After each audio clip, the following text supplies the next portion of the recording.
I'm at the University of Maryland School of Medicine, and I've been there for a while. I run the body donor program, and in Maryland we have the health department that administers a body donation program for medical study, and my duty and responsibilities are to all the medical schools and all the medical study programs in the state. And I'm located within the medical school, and I have clinical training areas and where shock trauma and all the surgeons come in, plus we have all of the cadaver preparations. And so our combined facility supports the total needs, anatomical needs for the state of Maryland and the medical programs that are going on. In 1993, I was contacted by a fellow who was a professor at Long Island University who had an interest in Egyptology and taught hieroglyphics and had the bright idea that he wanted to replicate Egyptian mummification for the first time that was known on a whole body. And he had proposed this to his dean at Long Island University, who quickly shot him down. And then he decided to call around and find out who may be of interest and where the resources might be to do something like that. Lo and behold, he calls me. And I've been at the Anatomy Board for 37 years. My interest really is anatomy. I grew up in a funeral home, and so I was around a lot of decedents, and very familiar with contemporary embalming techniques and all that. But my father had been in the military. He was a medic in the Navy during World War II, and I kind of followed him in during the Vietnam era. I was in the medical corps, and in my 9th grade science fair project, I mummified a rat. So when Breyer got me on the phone, you know, he kind of struck pay dirt. I really wanted the neighbor's cat, and I was telling someone about that, but the neighbor wouldn't go along with that. Mummy people are a strange lot, for sure.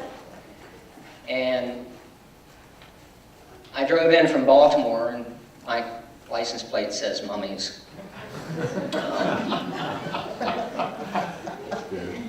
My local high school call it the mummy mobile, as I used to drop the kids off. But so my concern was in getting contact with Bob Breyer was whether this was just a kind of a farcical thing, you know, create a mummy, let's see a mummy, or whether it was going to be serious research. Because, like I said, my field was anatomy, and I'd worked a lot with anatomical research and study as well as clinical stuff and trying to develop procedures and surgical approaches and all that. So I really wanted to make sure that we were looking at something from a very clinical and scientific project. So we sat down, we talked about it a lot, and I even mentioned it to our dean, who begrudgingly thought it was a good idea, I think. We started the project in '94, actually, in September '94, and it was basically doing a lot of research and trying to figure out, based upon what we knew in the literature and what we knew from previous mummy studies, how the embalming was done, because it hadn't been done before the mummification. And as Sam was saying, it was actually an artificial process. There's naturally mummified bodies, but this was actually a process that was developed by the Egyptians, and they didn't have a good understanding of the physiology, but they did have an understanding of anatomy, and they certainly had understandings of chemistry and their natural organic materials and what that do to assist in their effort to immortalize the body of the pharaoh, since the pharaoh had a ka and a ba, and these spiritual essences would come back to the body. So the idea, as one of the, I think it was Andrew had said, it was to preserve the king, actually. The theology of the Egyptians had a lot to do with how mummification got started. So the whole idea of preservation of the body was to, for the pharaoh, was to make the king last eternity, so that the ka and the ba could come back through this time period. the effigy was always very important, a likeness of the deceased. So they always wanted the mummy to have the human form. And so it was very important to keep that human form as much as possible, even though the body was desiccated and dried out and it didn't have that natural appearance. Hence, you had the mask like Little King Tut, and that was an artistic view, but it was to show you what the person would look like in life. And even in today, you know, the effigy is very important. We have viewings and visitations and portraits and things like that. So we began this project, and much like Pennsylvania, MUMAB is Mummy, University of Maryland at Baltimore, but now at Baltimore they took the A out, so it's UMB, and I never changed it. So, you know, I'm old school. I don't have a lot of slides of the mummification, mainly or a lot of digital images, because I have about 5,000 slides, and it cost me $5 to digitally produce the slide from the slide. I also do plastination, impregnation of polymers, which years ago I said it was modern mummification. Now I'm seeing that all over. But where you can actually remove the water, just like the Egyptians did, and like a lot of mummies that you see. And when I think of a mummy, I think of a preserved, desiccated body. But we can take that and you can impregnate that with a polymer, and you can have a brain or heart in your hand in that case. The Egyptian mummification, when I think of mummies, I always thought of Egypt from the time I was a little boy. And it's the best representation we have back in the history of the human form and culture. As we study the cultures, we look at the mummies, and there's a lot of study that can come from just the mummy itself.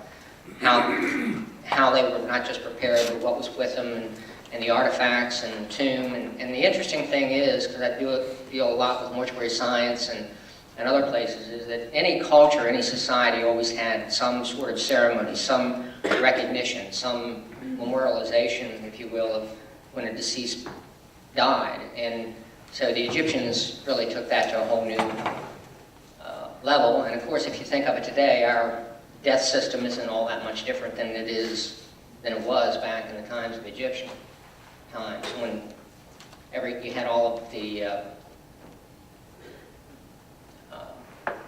crafts and materials and everything that went in with it. And I think it was Andrew that talked about the lower incision on the mummy. Most of the time, the royal mummies, and when we attempted this project, we were looking at the very uppermost part of human preservation, which is primarily between the 18th and 21st dynasty, middle to New Kingdom period, which Andrew showed in his slide as well. And interestingly enough, they made this hypochondriac incision that was below the rib, and it was a very small incision. It was only about 2.5 inches or so. And with that, they did this evisceration. Even when you're preparing a body in a funeral home today, that same kind of incision or point is used when they're treating the cavities, the visceral organs. So that we do the, oh, I didn't do that.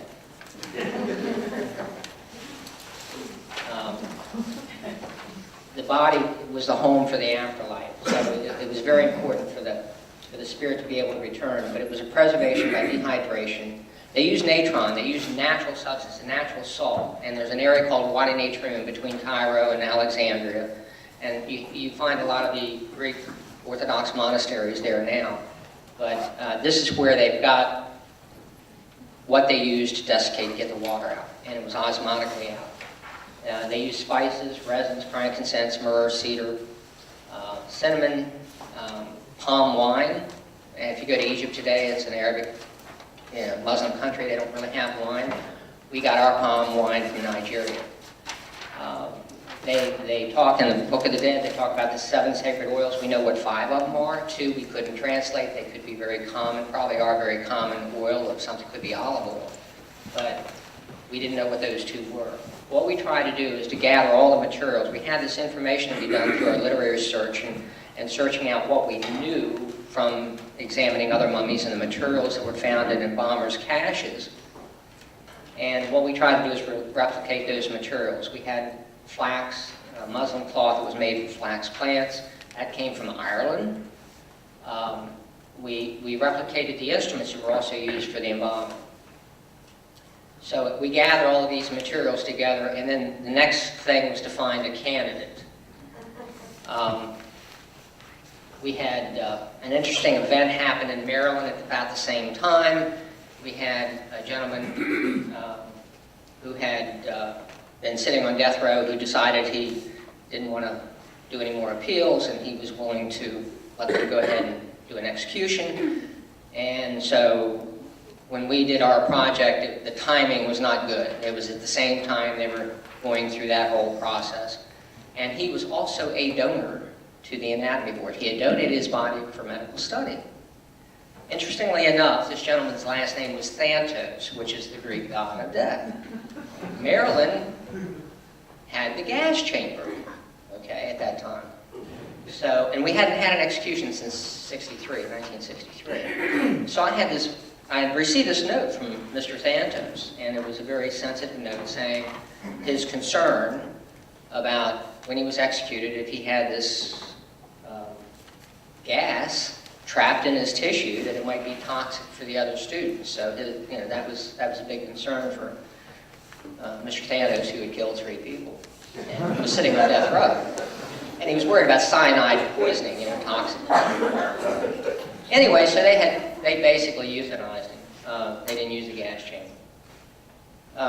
Anyway, we were looking for someone who was pretty much whole as far as anatomy, that had no disease process, it was certainly not infectious, it didn't have cancer or some devastating disease process that would change anatomy. We wanted to get somebody that was as normal as possible. And so that when we were going through this process the Egyptians developed, we could liken that most, because ultimately what we wanted to do was have a control.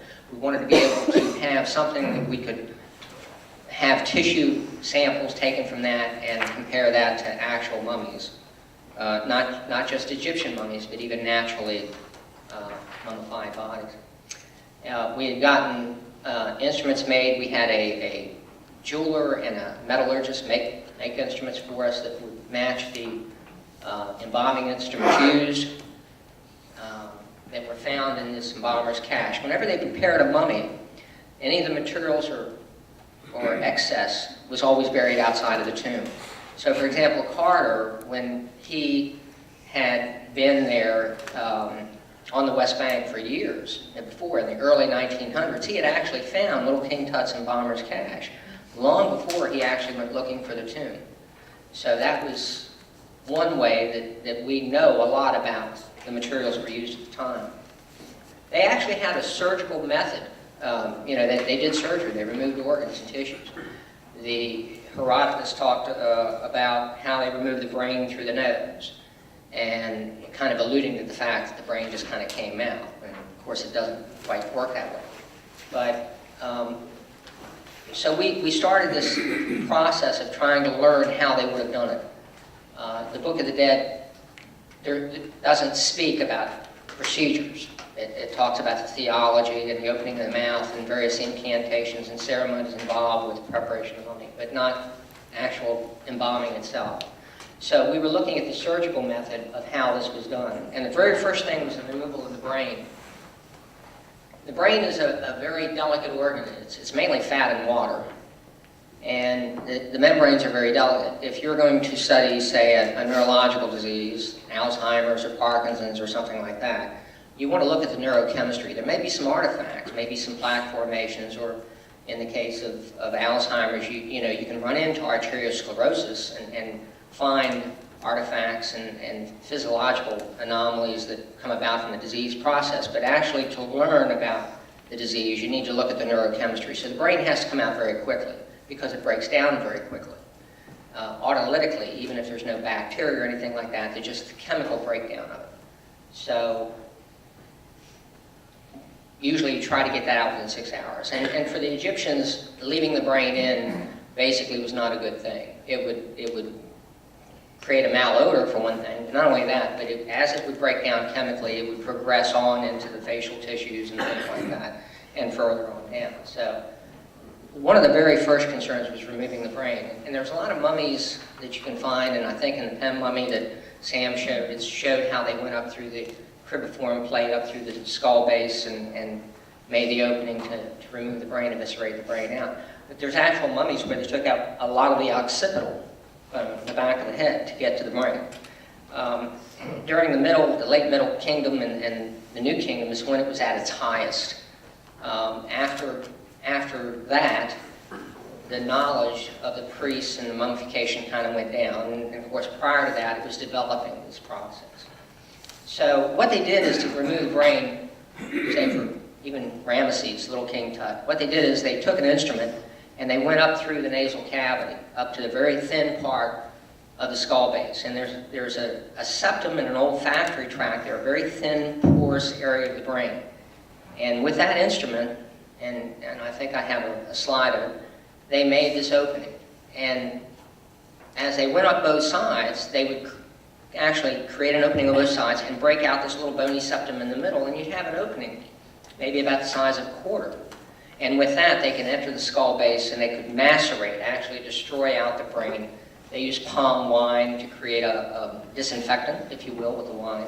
But it was actually a flushing procedure. So, you know, the brain is a semi-solid kind of gelatinous kind of an organ anyway. And so that's basically how the evisceration was done. But we did trials on that. Prior to actually doing it on our mummy, we prepared for all of that. And we were looking at the irrigation of the cranial cavity and how it was macerated. They used a bronze wire. Once they created the opening, they actually just kind of whisked it out. And then they did this flushing out. And they used frankincense only in the cranial cavity. And the frankincense would merge with that palm wine and create this very scented odor as well. And of course there was some natron put in there as well. They treated the viscera, and they had various instruments that were made from copper and bronze, and they also had obsidian glass. Obsidian glass is volcanic glass, obsidian stone. And as we went through, we had all these instruments made that were found in the caches, duplicated and all that. We had obsidian stone, but we really didn't know what all of these instruments were used. Some of them were notched. Some of the knives that they used were notched. So we were looking at how this was done. And what we were trying to do, part of what we were trying to do is figure out how they did it. They made an incision here, but how did they start that process? Well, you know, if you think of the body and the abdominal cavity and the thoracic cavity, and you know how the body, the system is laid out, there was an order to it. And what we were looking at is how that order came about. And of course, we were not sitting there with,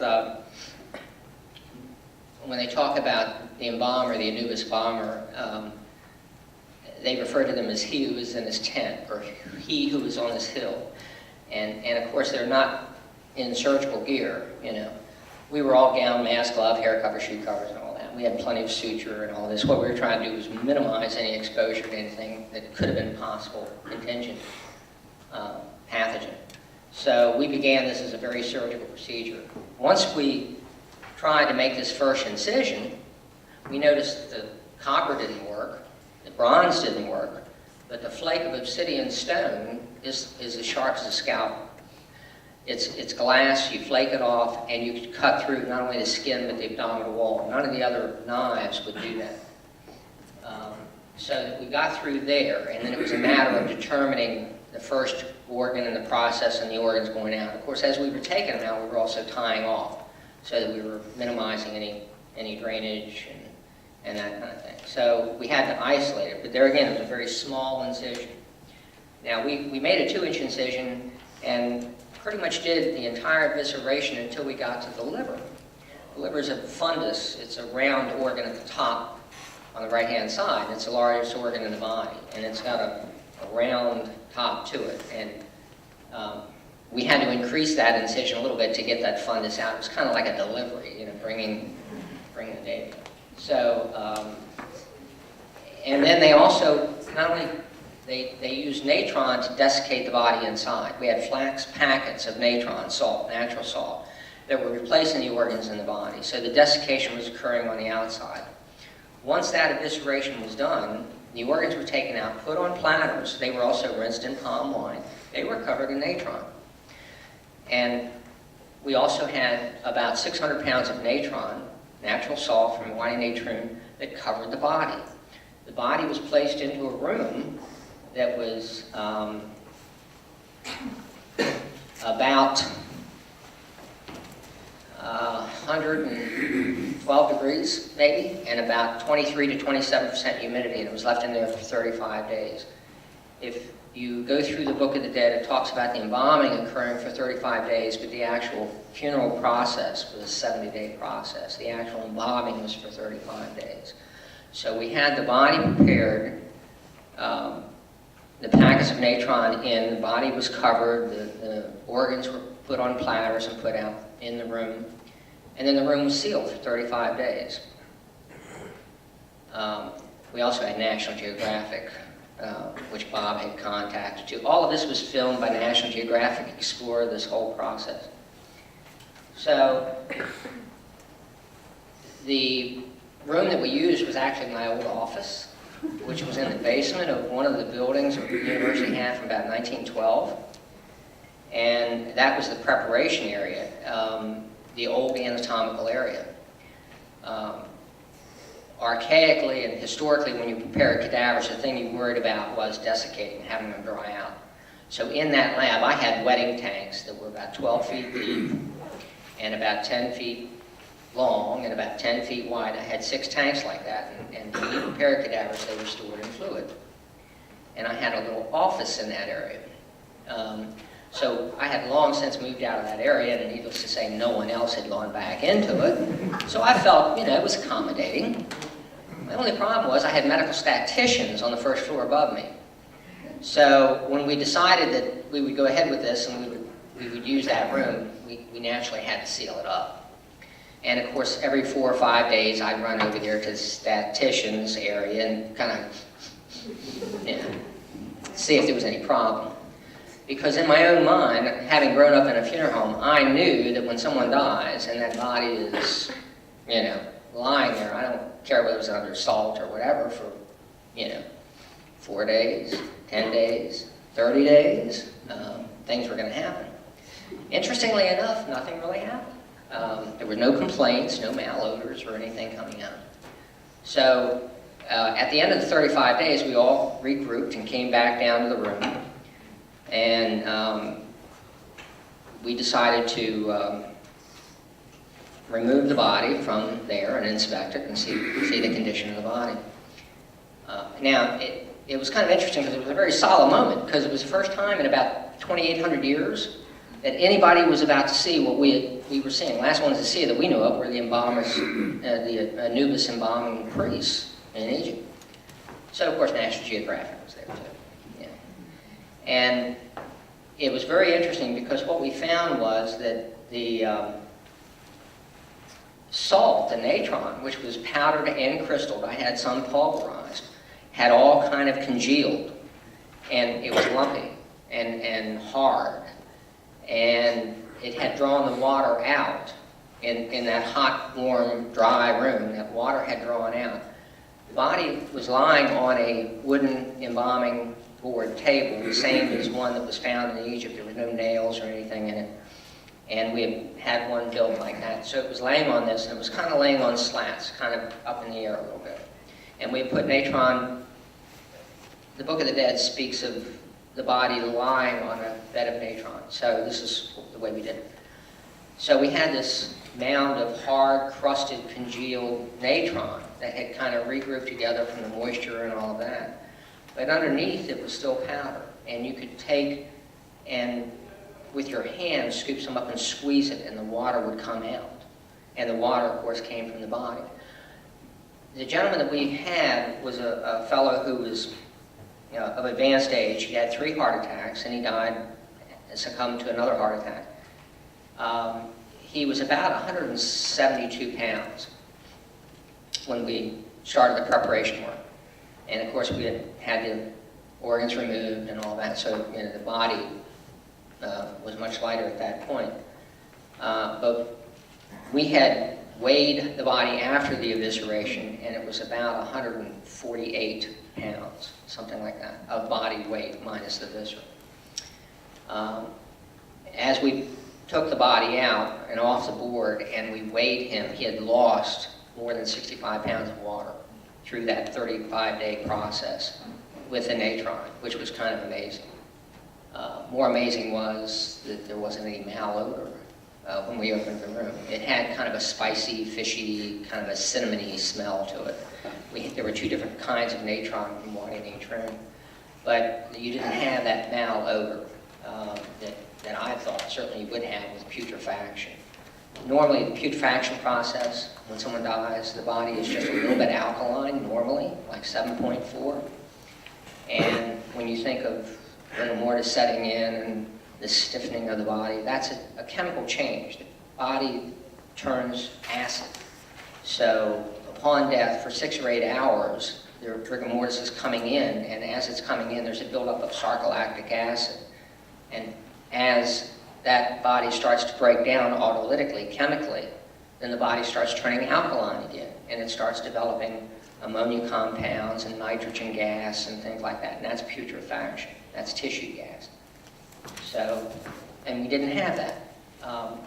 We brought the body out, we took it back over to my real lab now, and we had it weighed, we inspected the body for any signs of putrefaction or breakdown. We had almost none. It was just a little bit on the coccyx area, on the back area of the pelvis, on the bottom part of the pelvis. But like I said, we had the body there for 35 days, and so it affirmed how the Egyptians actually did this preservation. And what we tried to do was to do it in the highest way possible, to replicate what the Egyptians did. After we brought the body out from the mound of natron, we anointed it with 7 sacred oils. Of course, we evaluated the body and all that, but we had this anointing process with the oils, as in the Book of the Dead. Most of the mummies had 3 wrappings, and the first wrappings they were wrapped with the magical bandages that had incantations and scriptures from the Book of the Dead, actually on the bandages, signs for protection and things like that. There were also amulets, a lot of times, that were placed with the mummy. And almost on most of the mummies, especially the royal mummies, you will see an amulet of a heart that is lying on the heart. And we actually put one on ours too that came from a mummy, an Egyptian mummy. So we had the magical bandages put on. We placed actually a couple amulets of scarabs too, a couple of scarabs as well as the heart amulet. And then we positioned the body. Now what's interesting is a lot of times when they see the position of this, the crossed arms, they think that it's the pharaoh.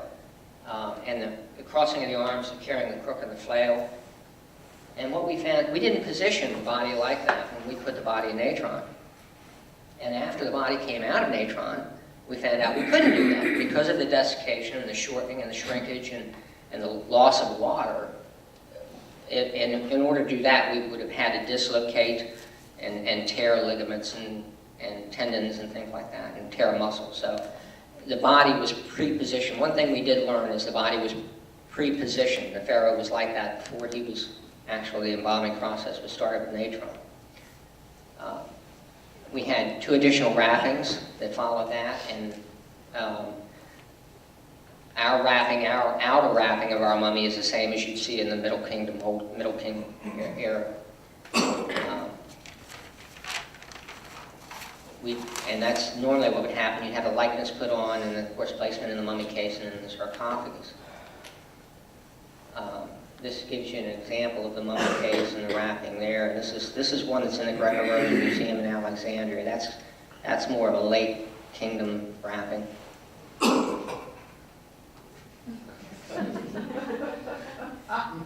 Look at the dean. Ooh.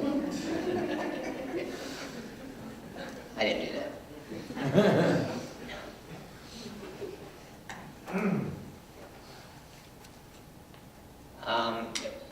And like I said, this is an ongoing project. So what we've written papers on the natron, we've had papers written on the surgical intervention on it, the instruments that were done. It's an ongoing project. Every 6 months, usually, we do cultures. We've done a lot of scanning. We've done a lot of CT recreation with it. We've done regular x-rays. We do biopsies. And what we found is that the the process that we used actually is better than most of the royal mummies, most of the Egyptian mummies. But we controlled a lot of that. When this person died, he was about 7 days post-mortem after he died that we began the project. And of course, the body was placed in refrigeration once we decided that he would be the one until we were able to start the project. But it gives you an idea of, this is the embalming board there. You can see we're pouring natron over there. We had a lot of the pottery and things used. There's some of the knives and instruments that were used. We had 365 Ushaptis, or servant statues, placed in the room with him. The organs and tissues were also placed in the canopic jars after the 35 days. You can see the magical bandages there and the resin. Now, unlike, like Sam was talking about Little King Tut, how they kind of ruined him when they tried to unwrap him. And you know, back in the turn of the century, unwrapping was a big event, unwrapping a mummy, having mummies brought up from Egypt and, you know, creating a little event. The only thing we used resin for was tacking the bandages down, just long enough to hold them. And so we weren't interested in sealing it, because at some point we would want to go back in and look at the mummy and the tissues and things like that. Same as in Egypt, we left the heart in the mummy. The lungs were removed from the heart, and we've gone back and scoped it and looked at the heart. Interestingly enough, what we found when we did scope the heart, which was about 5 years after we did the mummy in 1994, about 1999, we went back in with an endoscope and looked inside the chest, and we found what we thought, there were little white dots all over around the heart, and we were concerned about whether it may have been a mole or a fungus or just what it was.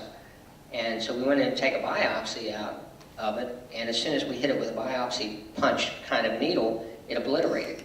So we collected some of that, rehydrated that, and looked at it. What we had were the E. coli colonies.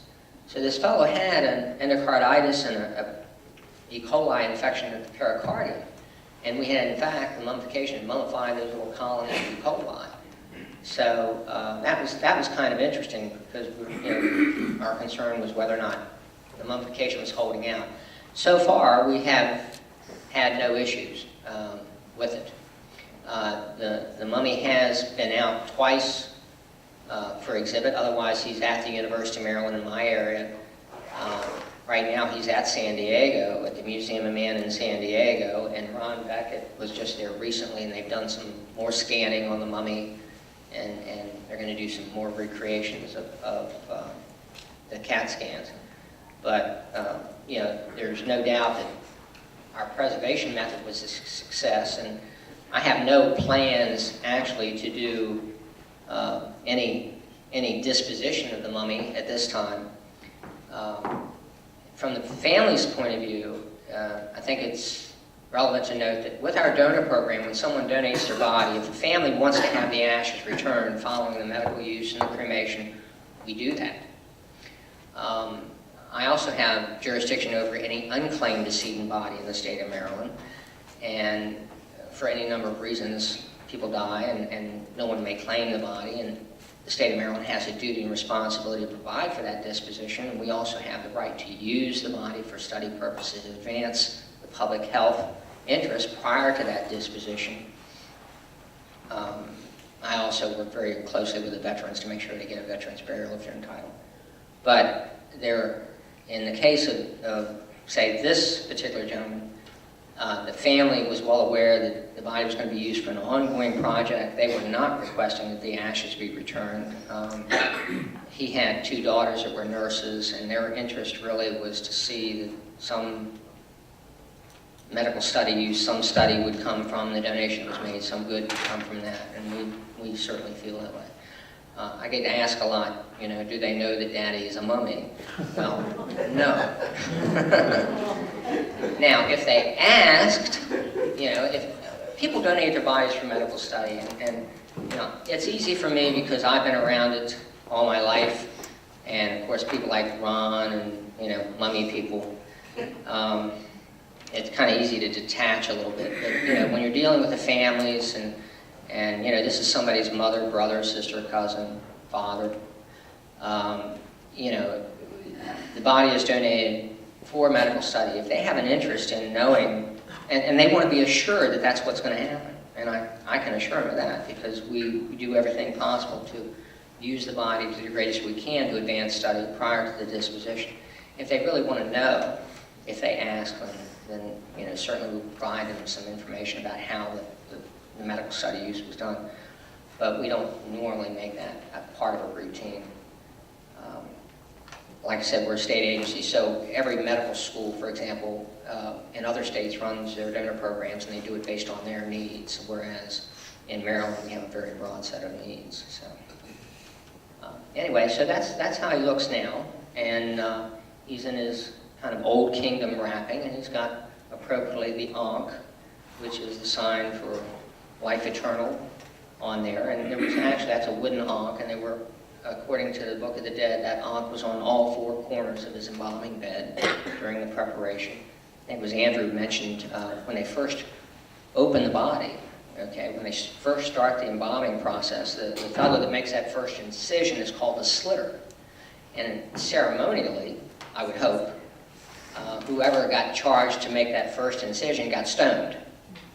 And with rocks, not with, medical marijuana or anything. So, but it was a very, the priests were assumed to have a special knowledge. So a lot of this, as time went on and they started to lose that theology, they lost a lot of that art that they had to prepare bodies. So, and it makes it really difficult when you take a multidisciplinary approach when you're studying, when you find a tomb or something, and you're studying not only the type of preparation, but the culture and the society they brought up. Now, we can look at, for example, this mummy, and it's not so much different than Ramesses the Great.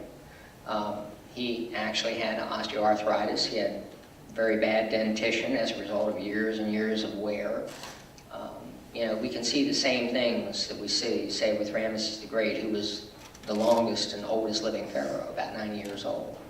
So, a lot of these things, we can liken that to our own mortality. And I think the next speaker is going to talk about the cardiovascular issues and things. So.